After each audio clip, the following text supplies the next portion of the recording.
ആംബുലൻസിന് തടസ്സം സൃഷ്ടിച്ച് യാത്ര ചെയ്ത ബൈക്ക് മോട്ടോർ വാഹന വകുപ്പ് കസ്റ്റഡിയിലെടുത്തു.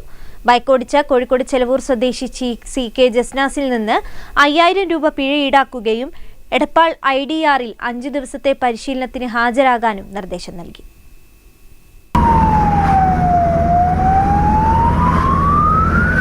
തിങ്കളാഴ്ച രാത്രി 8-ന് വയനാട്ടിൽ നിന്ന് അടിയന്തര ചികിത്സ നടത്തേണ്ട രോഗിയുമായി കോഴിക്കോട് ഗവൺമെന്റ് മെഡിക്കൽ കോളേജ് ആശുപത്രിയിലേക്ക് വന്ന ആംബുലൻസിന് മുന്നിൽ 1 മണിക്കൂറോളം വഴി കൊടുക്കാതെ യുവാവ് ബൈക്ക് ഓടിച്ചെന്ന പരാതിയെ തുടർന്നാണ് മോട്ടോർ വാഹന വകുപ്പ് ഇടപെട്ടത്.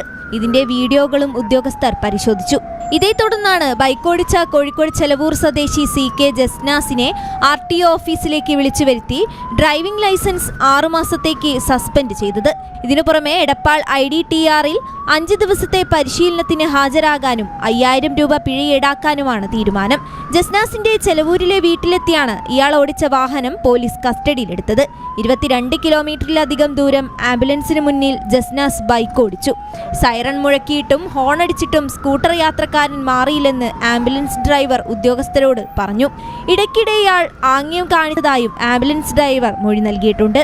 ഒടുവിൽ കാരന്തൂർ ജംഗ്ഷനിൽ 11:10 റോഡിൽ തിരക്കായി. ഇതിനിടയിൽ ആംബുലൻസ് മെഡിക്കൽ കോളേജ് റോഡിലേക്ക് കയറി ബൈക്ക് യാത്രക്കാരിൽ നിന്ന് രക്ഷപ്പെടുകയായിരുന്നു. 1 മണിക്കൂർ വൈകിയാണ് ആംബുലൻസ് മെഡിക്കൽ കോളേജ് അത്യാഹിത വിഭാഗത്തിൽ എത്തിയത്. News bureau, Kozhikode.